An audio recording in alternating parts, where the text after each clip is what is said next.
This is me, Andy Wills, Plymouth. My talk today is about this. It's about open science for computational models in psychology. Now, for those of you that aren't aware of this, computational models are formal expressions of theories. So some you may have come across are things like the Rescorla-Wagner theory of learning, Ratcliffe's drift diffusion model for reaction times, Coulthart's dual root model of reading. These are all theories that are expressed in formal terms, either by code or by mathematics, often turned into code. Without going into a great deal of detail, one of the advantages of this form of theorizing over more informal approaches is that it allows us to at least potentially unambiguously assess whether a particular phenomenon is captured by a particular theory. Okay, so the issue I want to address today is this. Code sharing in this area is rare. This particular slide is from computer systems research, where you think that code sharing was pretty good, in that these are people who are, in some sense, professional programmers. But even there, code sharing, about, as you can see from the two red circles, only about 1/3 of research papers in this area actually share code, even after email request for it. And my personal experience, although I couldn't find good survey data, is that these rates are much lower in psychology. And I think this matters because, and I think the previous speakers have really illustrated this particularly well, particularly Dominic. Code sharing is really important because without code sharing, reproducing a model is very time consuming. Dominic's example exactly reflects many experiences of students in my own lab who have taken weeks to months to try and get a model to work without code. And normally it doesn't work. Your normal expectation at the end of this process is now, I think, in psychology, that you will not reproduce the simulation in the paper. In fact, I've never been able to reproduce a simulation in psychology without some access to the source code. I think occasionally you will, if it's a very simple experiment, a very simple model, but the normal expectation is that it does not work. Again, going back to that research from computer systems, code sharing really seems to help this. So looking further along in this plot, not many papers share code, but where they do, mostly reproducing the simulation works kind of well. I think we saw that in the first talk as well. So in this particular research, where code was shared, around 50% of the results are reproducible with less than 30 minutes effort from the person trying to reproduce them, and almost all of them, about 95%, are reproducible with a little more effort. We're talking about maybe a day or two rather than weeks or months.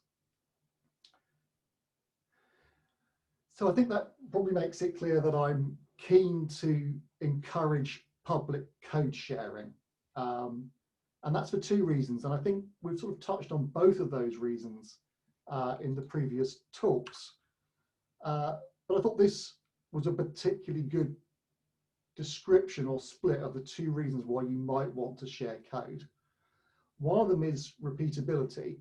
You want in science to have a facility where your colleagues can demonstrate that your results, your simulations actually work. They produce the results in the paper. And that's what Code Check, for example, seemed like a great project for. And I'm going to have a look at that afterwards and maybe sign up. The other thing is what Kohlberg and Prosting call benefaction. So this is not just does it work as described, but can I use your code to do research myself, to build on your work, and avoiding the needless repetition of programming everything from scratch every time. So pretty much any type of code sharing, I think probably helps repeatability. I think even if you're just dumping your code, and yes, it is good enough, dumping your code onto OSF, that's going to help. If nothing else, do that. But I think benefaction, helping people to build on your research, is a harder goal. In order for other people to build on a research, I think it needs to meet a few criteria. I think the most important one is it needs to be reusable. I think a lot of the code that I've seen in psychology, while it works, it's so specific to the particular simulation that is being run that it's essentially useless to run a simulation of even another experiment with the same model, because the model and the implementation of the experiment are so intertwined with each other that it's very hard to pull them apart.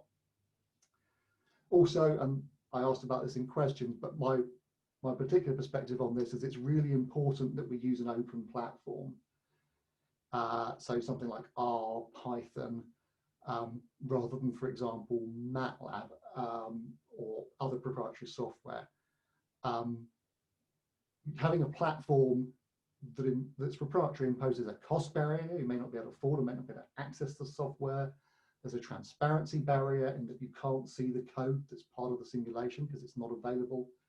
And there's a trust barrier as well, in the sense that you have to trust that the suppliers of that software will continue to make it available and they won't change the way it works. Now, my experience in psychology from other packages, not MATLAB actually, but for example, Visual Basic 6 or HyperCard, if anyone remembers those, is that this is not a definite thing. Manufacturers often close resources or fundamentally change the way they work. Okay, so the core idea of what I'm rather grandly calling the OpenModels project is that for psychologists specifically, R packages provide a great framework for achieving those things, those goals of reusability in an open platform. And in the last few minutes I have, I'd just like to explain why I think that is and show you an example. So R, of course, is a completely open platform, completely open source project. It's also increasingly familiar to psychologists. My experience is that traditionally psychologists, most of them have little to no programming experience. That's beginning to change, and I think the package for which that's changing is R, because people are increasingly teaching it and using it in undergraduate stats courses. Another nice feature of R is that if you're going to publish an R package, it has to have documentation, at least if you're putting it to CRAN, which is the main server. It won't be accepted without associated documentation, which forces us to do what we need to do, which is provide minimal documentation for the code that we provide.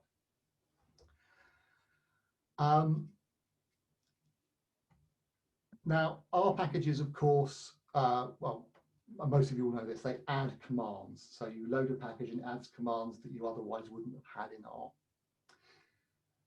The idea in the OpenModels approach is that you have an R package which may contain more than one model, but it's one model per command. So there is a command that you can call to run a particular computational model. And that those different models have as near as possible common input and output formats. So you can switch out one model and put in another. So if you've got a piece of code that simulates a particular experiment, you can take model A out and substitute model B. I don't really have time to go into this today, but I think that's really important for the sorts of broad testing that we need to do to compare models in psychology. So in about the 1 minute I now have left, I'd just like to say that although this is a general idea, it also has an instantiation that I think is so far working quite well. There's an R package called CatLearn. To date, it's had about 20,000 downloads. It contains 10 different models of category and contingency learning. It follows that one command per model sort of design with just 2 input schemas, one for adaptive models and one for non-adaptive models. It's been crowdsourced. It's been written by 7 different developers across Europe and the US.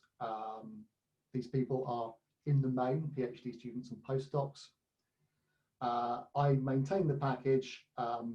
Dominic mentioned unit tests. One of the things that I see as one of my main roles here is to first check the code, but also develop automated testing within the package, such that we can, every time we release a version, we can automatically check that those models are still reproducing key results in the field. So they're checked against known simulation results.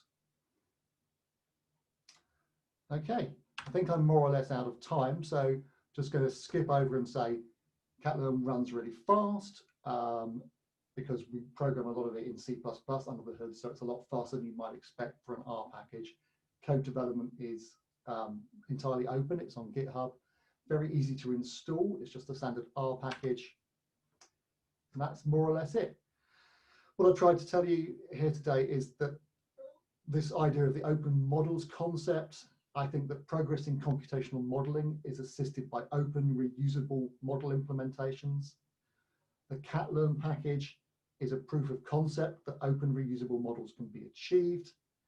And I'm really keen to support this idea if people are interested throughout psychology. So if you are, just please get in touch. And I'll leave you with some references and links. Thanks very much.